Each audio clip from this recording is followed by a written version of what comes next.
18, eto na naman po si Atita Matangge nga ang inyong edisyonadang tita. Walang dalang chismis, kundi good vibes at nagmamantikang mukha kasi kagigising lang. May hat. Pwede nga. Ito na, resident tita na hindi marunong tumigil sa fangirling kahit nararayuman na. At today, sasamahan niyo ako sa isang special countdown. Ito na ang Pablo's Ultimate Top 10. Hindi lang talento, kundi lahat ng moments na nagpatawa, nagpaluha at nagpatibok ng puso natin. From kaldag moves na talaga namang iniintay nyo. Huwag ka namang Aminin mag-booking, to ante. heartfelt speeches. Ibibida natin lahat yan. Kaya humanda na kayo, itabi na ang mainit-init na kape at handa na tayo sumigaw ng Let's go! Kung may isang bagay na lagi nating inaabangan kay Pablo ay bigay yun ang kanyang live performance. Hindi lang basta biret ang ginagawa niyan, yung ad-libs niya na parang secret weapon, walang warning.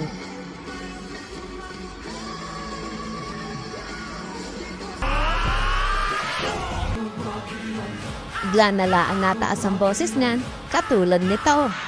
I'm the one who can say what you want, baby. Got me in Lalim na din po ni Pablo. Ikaw na lang mamangkin at respeto ni Pablo. Hindi ang high note, hindi ang rap, kundi yung malalim niyang dimple. Ay isang pinilaan ni Pablo, aminin niyo, laglag ang panga niyo. I'm the one who can say what you want, baby. Got me in Ay, grabe talaga si Pablo. Ano? Hari ng ad-libs. Parang kulaglig eh. Na hindi mo mapagilan, lagi may extra sigaw. Pero, in fairness, kahit wala sa lyrics, lagi pa rin swak. Kaya next time, Wala na kayo ng oxygen tank ha, mga pamangkin. Kasi sa high notes niya, hindi ang boses. Pati, kaluluwa natin.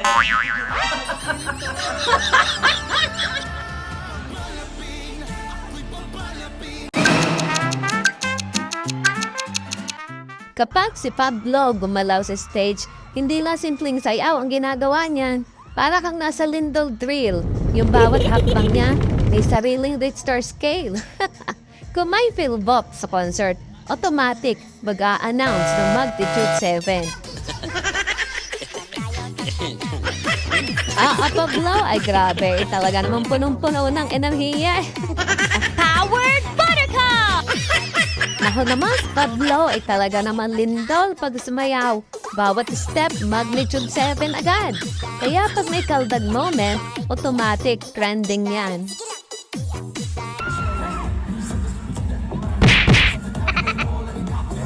Ay sus, Ginoo Pablo. Siyado namang ginalingan ng batang ari eh. Abay, hindi na pang dance floor yan eh. Pang demolition team na yan. Eh baka namang matanggal na ang kisame ng buong Araneta Pablo.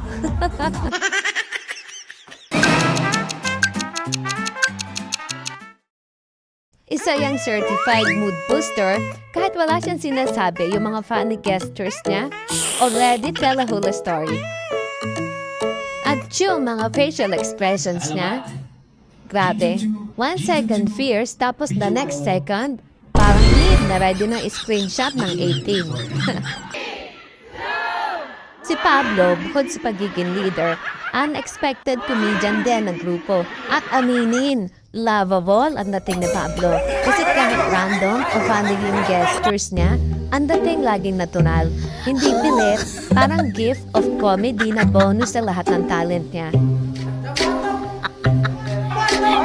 Ayan si Pablo, gwapo na, talented pa, tapos may built-in funny bone pa. Jackpot talaga tayo, 18. But the river's on where we sat down.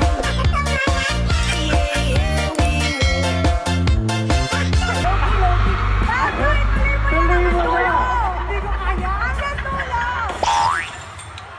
Bakit mga banding? Mahihain.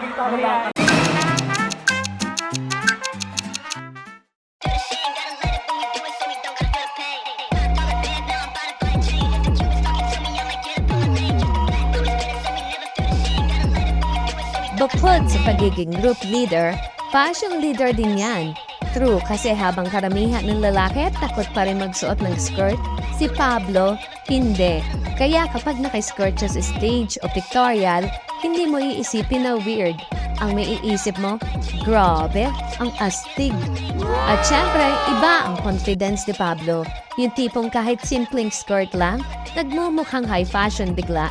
Parang sinusuot niyan, hindi para mag-trend lang, kundi para ipakita na fashion has no gender. Aminin mo na Pablo ay talaga namang komportable kapag nakapalda na.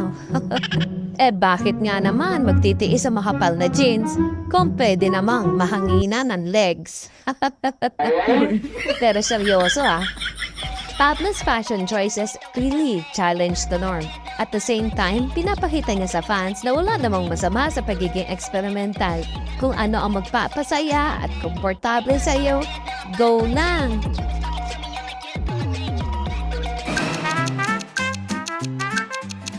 Alam nyo, si Pablo, parang may sariling teleserye sa buhok niya. Lagi tayong may aabangan. Kapag mahaba ang buhok niya, grabe, parang leading man sa K-drama. Yung tipong kahit may bagyo, may sariling wind effect. Slow mo pa.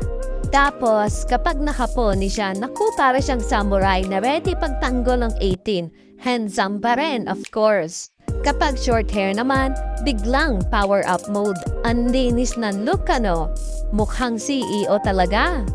Kahit anong gupit, long, short, semi, undercut, bagay lahat kay Pablo yan. Anong sekreto?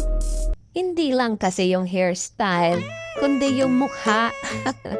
Kaya kahit barbero pa ang magkamali, lalabas pa rin siyang gwapo. Totoo yan. In short, mga nini, Pablo is living proof na hindi haircut ang nagdadala sa kanya. Siya ang nagdadala sa haircut.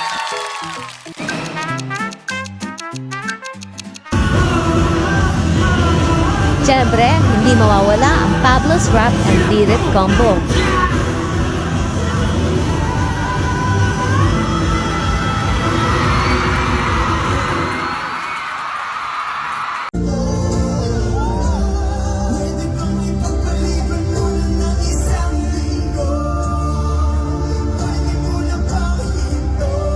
Para may sariling zipline ang boses niya.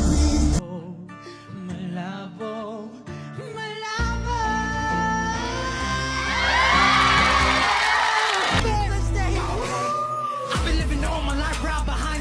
Kapag nagrarap si Pablo, may sariling drum line sa dibdib mo. Ramdam mo ang bawat salita, bawat baksak ng beat, tapos biglang lilipat si Birit. Diyos ko po! Akala mo elevator. Mula basement, diretso penthouse ng langit. Walang hinto. Isigaw mo sa hangin, tumindig at magsilbing liwanag. Hindi lahat kaya yung ganang combo. Kasi aminin na natin yung iba, pang-rap lang o pambirit lang. Pero si Pablo, kaya niya lahat. Multipurpose yan. At syempre, bawat rap at birit niya may kasamang emosyon. Hindi lang basta boses, may kwento, may puso. Kaya kahit minsan, feeling ko, napipigtas na yung baga ko sa taas ng nota, nakangiti pa rin tayo.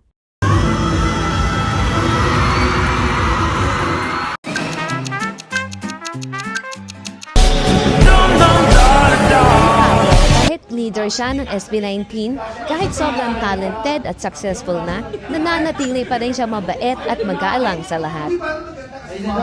Kaya hindi nakakapagtaka na ang dami rin nagmamahal sa kanya. Hindi lang dahil sa boses, hindi lang dahil magaling siyang mag-rap o bumirit, kundi dahil mabuti siyang tao.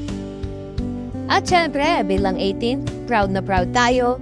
Kasi bihira na sa panahon ngayon ng artista na world class na, pero marunong pa rin yumuko, numiti at makisama.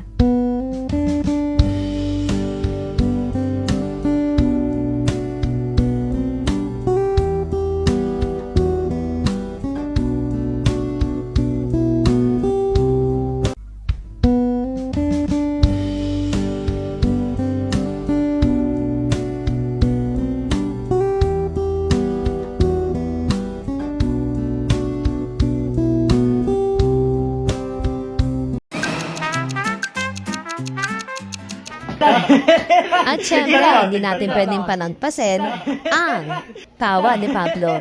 Kasi the moment na marinig mo, automatic yan, mahahawa ka rin. Parang virus lang, ano? Kalabaw. Parang... Hindi ko alam kung kalabaw to. Kaya naman, kung may award na Best Laughter, aba, hands down kay Pinuno. Tapos bonus pa yung pag tumawa yan, lumalabas yung dimples. Ay, nako, tapos na ang laban, 18. Kabahan ako. Kasi meron akong tawag dito, reputation, ano ba, image sa mga supporters ko na kasungkat ko. Kasi pag may mga vlog kami ng SB9, lagi nilang nakikita na sinusungitan. Ate Chona po tawag sa'yo. Attitude daw ako. Lagi akong galit. Yun, so, ay, hindi po ako mabait. Lagi pong ganun impression sa kanya kasi parang default niya po yung nakasimangot na face. At syempre, isa sa paborito ko, Ate Chona Mode. Ito yung side niya na biglang lumalabas yung parang instant tita na ready kang sermonan anytime.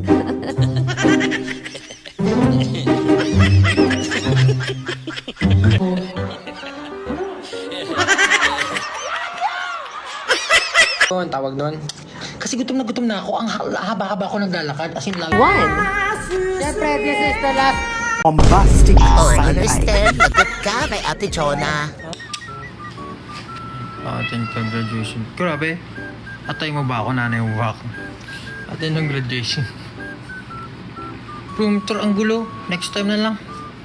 Pablo, kumain ka naman. Hindi pa nga, kulit mo naman eh. Kakasabi lang eh.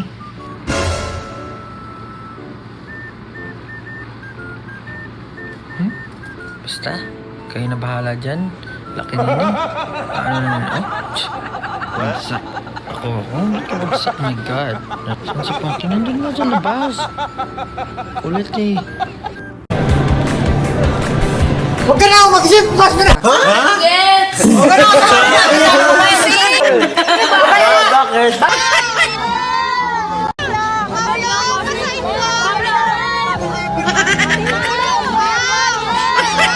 Saan ba ka manonood? FB or ano? Ikaw bahala. Laka-laka mo na eh. Kailan daw pupunta sa Chicago? Pupunta na ba tayo sa Chicago? Pupunta na tayo sa Chicago ah! Magtatanong kailan daw pupunta na sa Chicago? Tapos na. Naantok na ako pa. Matulog ka na. My God. No? Pag-iin pa lang. Magpapahaba ka ba ulit ng hair? Feeling ko hahaba talaga siya na kusa. Hindi ko na siya kailangan utusan. Ay na kayo. Hindi ko naman mabasa. Pero kahit nakasimangot o nagsusungit si Ate Chona, imbes na matakot tayo, natatawa pa tayo, di ba? Kasi sa totoo lang, ang cute niyan tingnan. Adorable na nga. Siniliham yung hinanda namin eh. Pero kung gusto ng I want you, kayo na lang. May init ulo.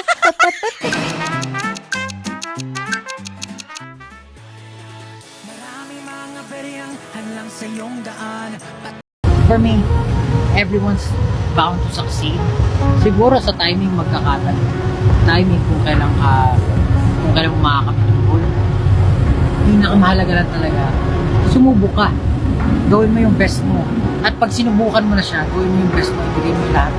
Nang sa ganun, wala kang regrets. Wala kang pagsisisihan. Wala kang unfinished business. Ano pa nga ba ang number 1? Our leader's heart. Alam mo, sa lahat ng talento ni Pablo, yung rap, spirit, fashion, pati yung Ate Chona Mode, ang pinakatumatak sa atin ay yung puso niya bilang leader. Ito lang po sabihin or yung mensahe na gusto kong ibigay dito. We play in this world full of perspectives. Until you've seen the nooks and crannies and visited the corners and the sides, always choose to be kind. Enjoy the film. Salamat po. Yung mga salita ni Pablo, kahit simpleng mensahe lang, ramdam mo yung sincerity. Kaya hindi nakakapagtaka kung ilang beses na tayong napaiyak sa mga speech na. Yung tipong may danang tissue palagi kasi for sure, may iyakan session na naman. So, before we end this concert, gusto ko lang sabihin, paalalahanan kayo palagi na let's always be a blessing to each other. Kasi hindi natin alam kung sino yung nangangailangan ng suporta natin. Gawin natin lahat ng bagay with all of our heart kasi hindi natin alam kung sino yung maapektuhan ng buhay ng ginagawa natin. So, kung minsan napapaisip kayo kung hindi nyo alam yung purpose nyo, basta gawin nyo yung mahal mo gawin nyo lang the best yung ginagawa nyo and hindi nyo alam baka meron pa lang naapektuhan. Kasi I feel like sa lahat ng battles natin in life, the hardest one to subdue is ourselves. Para kasi sa akin, parang ang pinakakalaban ko lang yung sarili ko. I always parang aim for the improvement of myself. Yung kung ano ako kahapon, yun lang lagi kong binibit. Hindi ako nakapagpaligsahan kahit kanino. Let's forget about everything and make peace with who we are. Kung mahal mo yung sarili mo, you're able to love other people. You're able to forgive, able to give, able to do the things you like and without worries.